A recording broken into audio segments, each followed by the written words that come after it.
प्रातःकाल दैनिक कार्यों से निवृत्त होकर गौतम बुद्ध के सभी शिष्य एकत्र हो गए। गौतम बुद्ध ने संदेश देना आरंभ किया। वे बोले, आज मैं तुम्हें ऐसे व्यक्ति की कथा सुनाता हूँ जिसके पास सब कुछ होते हुए भी वह दुखी था। गौतम बुद्ध ने कहना आरंभ किया। किसी नगर में एक सेठ रहता था। उसके पास लाखों की संपत्ति थी, बहुत बड़ी हवेली थी, नौकर चाकर थे।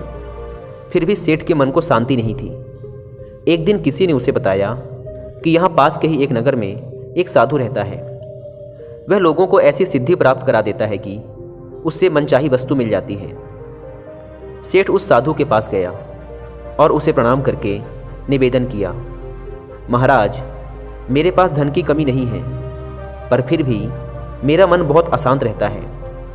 आप कुछ ऐसा उपाय बता दीजिए कि मेरी अशांति दूर हो जाए।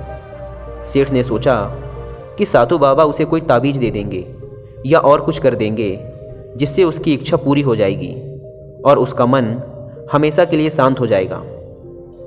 लेकिन साधु ने ऐसा कुछ भी नहीं किया, बल्कि अगले दिन उसने सेठ को धूप में बिठाए रखा और स्वयं अपनी कुटिया के अंदर छाया में जाकर चैन से बैठा रहा। गर्मी के दिन थे। सेठ का बुरा हाल हो गया।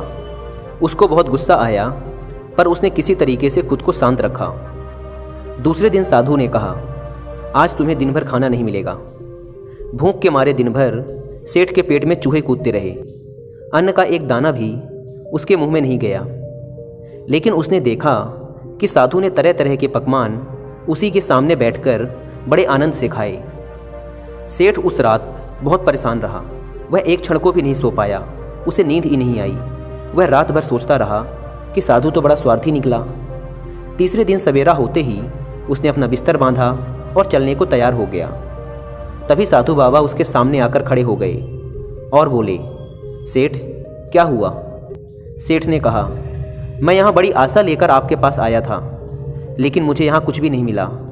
उल्टे मुझे ऐसी मुसीबतें उठानी पड़ी जो मैंने अपने जीवन में कभी नहीं उठाई, इसलिए मैं जा रहा हूँ। साधु हंसकर बोला, मैंने तुम्हें इतना कुछ दिया पर तूने कुछ भी नहीं लिया। सेठ ने आश्चर्य के भाव से साधु की ओर देखा और बोला, आपने तो मुझे कुछ भी नहीं दिया। साधु ने कहा, सेठ, पहले दिन जब मैंने तुम्हें धूप में बिठाया और स्वयं छाया में बैठा रहा, तब मैंने तुम्हें बताया कि मेरी छाया तेरे काम नहीं आ सकती। जब मेरी बात तेरी समझ में नहीं आई तो दूसरे दिन मैंने तुम्हें भूखा रखा और स्वयं खूब अच्छी तरह खाना खाया।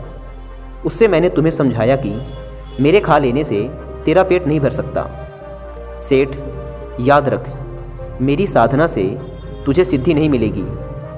तूने अपना धन अपनी मेहनत से कमाया है और शांति भी तुझे अपने पुरुषार्थ, साधना और अपनी मेहनत से ही मिलेगी। सेठ की आंखें खुल गई। अब उसे अपनी मंजिल पर पहुंचने का रास्ता मिल गया था। साधु के प्रति आभार व्यक्त करता हुआ वह अपने घर लौट आया।